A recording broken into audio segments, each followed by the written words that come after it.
This is the so I don't like to call this the beginning of the pre-draft process, Cerrone, because I think it's really important to remember that we're evaluating these guys. When I say we, I mean like the teams, but also us that are following along, right? As football players. What do they do? 11 on 11, pads on, full contact, full speed. They just did that for 4 months. Some of them have done it, for a few years now. Mm-hmm. That should be the basis for the evaluation of these players. Yep.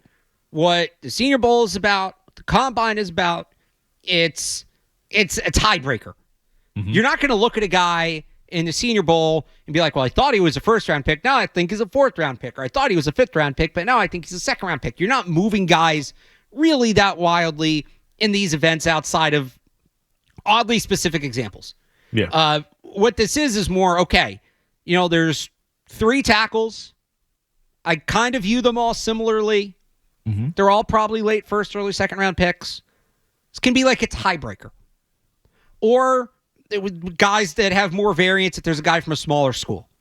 Mm-hmm. Right? Like Kyle Duggar's at the Senior Bowl a couple years ago. It's a bigger week for a guy like that because with a lot of those small school guys, you have to ask the question of the level of competition. Yeah, and the exposure. People don't really get to see them. Right.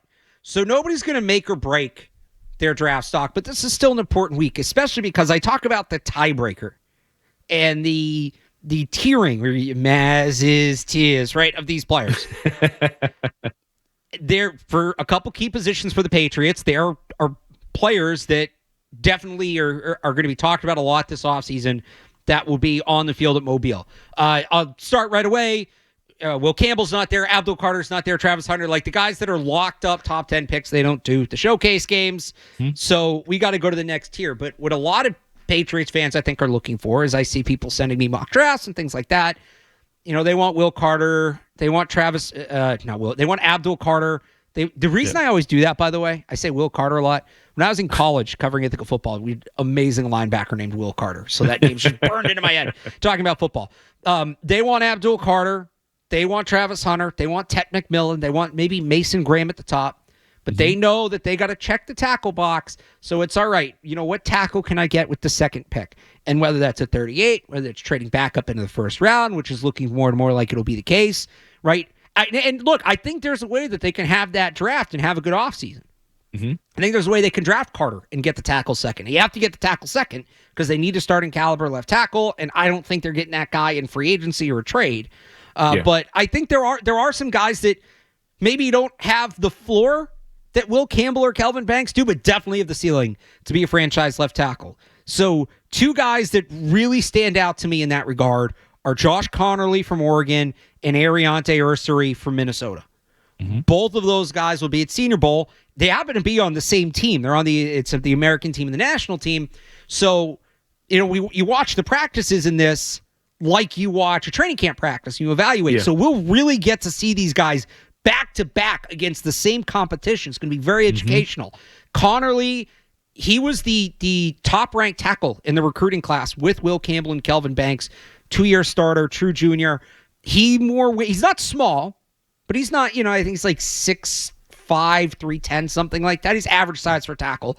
He's going to win more with technique and just kind of that sort of thing. There's Ariante Ursary, 6'6", 337, and he was on, I think it's Dane Brugler from The Athletic, does the freaks list every year of the guys that are just like these apex athletes, right? Physically mauling, very athletic, moves well, not as technically sound, but wins his own way. So which guy do you want? It's kind of, it might end up being a preference thing, but that's if I were to pick one thing, tell people to look at from the Senior Bowl this year, those 2 guys, who do you like? Because if you want Abdul Carter at the top, if you want Ted McMillan at the top, these are the guys that comes next. That's the guy you're probably going to need to trade back up into the first round. They have the ammunition to do it. Or if you're trading down and then trading back up, it becomes easier. Like those are 2 guys I'm looking at, and then we can do the same thing at the wide receiver position. Especially, I know we just talked about DK Metcalf, but really it's that slot guy, and you need a guy with a proven track record and a volume role that can handle that, and maybe they get that as a veteran. But Xavier Restrepo from Miami is a guy that's already being talked about a lot. in regards to the Patriots. He kind of fits that mold. Jaden Higgins and Jalen Noel, both Iowa State receivers. Do you want that smaller, shifty slot guy, or do you want the power slot? They're two different types. And then a guy that's not getting nearly enough attention going into this game is a guy named Kyle Williams from Washington State, who was just an all-around threat for the Cougars last year. Did a great job. Jalen Royals as well. He's kind of a slot Z sort of player. And though all those guys are kind of similar, they're middle of day two, all kind of in that mix. Williams is currently projected later, but he'll move up. I don't know why nobody's talking about him. Kind of blows my mind, but like it's a good group of receivers to sort out as well. Either of those stand out to you? Any other players stand out to you if you look at the Senior Bowl rosters? The Restrepo one is interesting because everybody watched Cam Ward, so you should have plenty of tape on this kid here. And he reminds me of a similar situation this time last year. I'm going to give us the credit here. We were the first two telling everybody Ladd McConkey was lighting up Senior Bowl. He had a great Senior Bowl last year.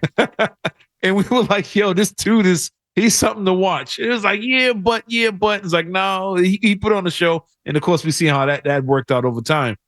I want to see if Restrepo does the same thing. I want to see if he separates himself and becomes that type of receiver. And if he is, I think if you're a fan of the Josh McDaniels offense, like we talked about earlier, and those type of guys across the middle of the field, you'd be looking at him like, hey, we saw him be a volume guy with Cam Ward in the ACC. We see what kind of player he is. We see how shifty he is. What would this dude look like with Drake May paired up with him across the middle of the field, along with another shifty guy and Pop Douglas, like we said, can use him all over the place. Just having more guys that can just get separation really quickly. And I think that's a key to McDaniels' offense. Because you have McDaniels, I think you're looking at these players now at the Senior Bowl differently. Like you said, the kind of offense they run, you're going to be paying more attention to guys that get open quickly. And not so much to stretch the field, big guys. It's about the guys that are quick, get in and out of their breaks. And I think watching a guy like Restrepo is going to be key to that. And on the other end for me is I'll be watching defensive tackles. Understand Mason Graham is the one that, everybody's talking about and how much of a disruptor he can be. I think pairing up a guy like a Mason Graham next to Barmore, I think would be huge, getting a play like that in the draft. As more so than the outside edge guys.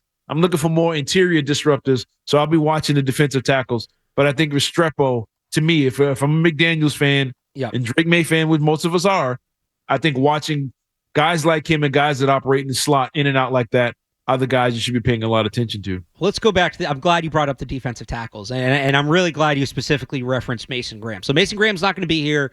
He's top 5 pick, but that idea of can you get that interior disruptor with Christian Barmore, assuming he's healthy, obviously. One of my favorite players at the Senior Bowl, one of my favorite players at the draft, I think has a chance to be an absolute steal, and that's Deion Walker from Kentucky. Now, let me start here with Deion Walker. You see what players are listed at, right, size-wise, and you usually know it's a little bit of an exaggeration. How many guys end up being, and they already measured him in at Senior Bowl, how many guys end up being bigger than they're listed? Not many, right? Deion Walker was listed at 6'6", 330. He came in at 6'7", 353. Now, you're probably thinking, okay, so it's just, some big guy's going to stand in the middle. He rushes standing up sometimes. He'll play hand down, tackle. He'll play end. There's a couple clips of him essentially playing outside linebacker. This guy is a freak athlete. Yeah. He is one of the I mentioned the freaks list earlier with Ursary, right? Yep. He is one of the best pure athletes in this draft. And I'm going to give you the numbers again. 6'7", 353 pounds. And you know what word I keep seeing when I look up scouting reports for him on the internet? Nimble. 6'7", 353, nimble. Now, that's a disruptor. He was supposed to be a first-round pick this year, and he's getting a lot more attention from blockers, and there's some questions about where his motor was at times this year after Kentucky lost some games. So he's now projected to be an early day 2 pick. That's a guy you got to make sure interviews well. You don't want to bring him in and have him dog it. But if he interviews well and you can get him back in the mindset he was in 2023. Remember how into Tavondre Sweat I was last year? Yep. Like similar kind of player, but he's actually a better pass rusher than he is run stopper. He needs to improve against the run. He's a great pass rusher. It's because he's leverage. He's staying straight up and he gets pushed back. But you look at a guy that's that big, and I'm like, all right, if he can become a serviceable run player, he's already a great pass rusher. He also didn't come off the field at Kentucky. He's got tremendous durability. Like, that's the guy. I think for Mason Graham, tremendous football player. But the Patriots really have 3 blue chip players. That's it. It's Drake May, Christian Gonzalez, and Christian Barmore. Mm-hmm. You have this great asset with the 4th overall pick. I think using it on a player, you already have somebody at that position. That's true. You got to spread the talent on the roster, right? Yeah. And I'm not saying that there wouldn't be value in having that guy, but I get you. Yeah. If we find out Barmore can't play anymore, it becomes another conversation. But using that on a tackle, using that on a pass catcher, using that on an outside rusher, an edge rusher, and then you have a guy like Deion Walker. I'll even give you Cameron Jackson from Florida. Sometimes you stack the players for value, right? So Mason Graham is your day one version of this penetrating, athletic, oversized defensive tackle. Deion Walker's your day 2 guy.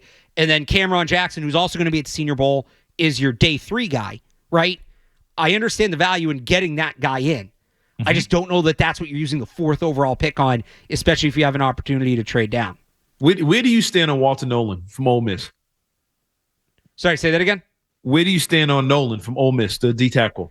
Yeah, I think he's going to be at the Senior Bowl, so I'll learn a little. Yeah, I don't know if he's. I mean, just in general, not so much as the Senior Bowl, but do you think he's somebody that might still be there, early second round, to where they can get that D tackle a little later, if they don't take that, if they don't go that route in the first round? Maybe, yeah. Defensive tackles tend to fall.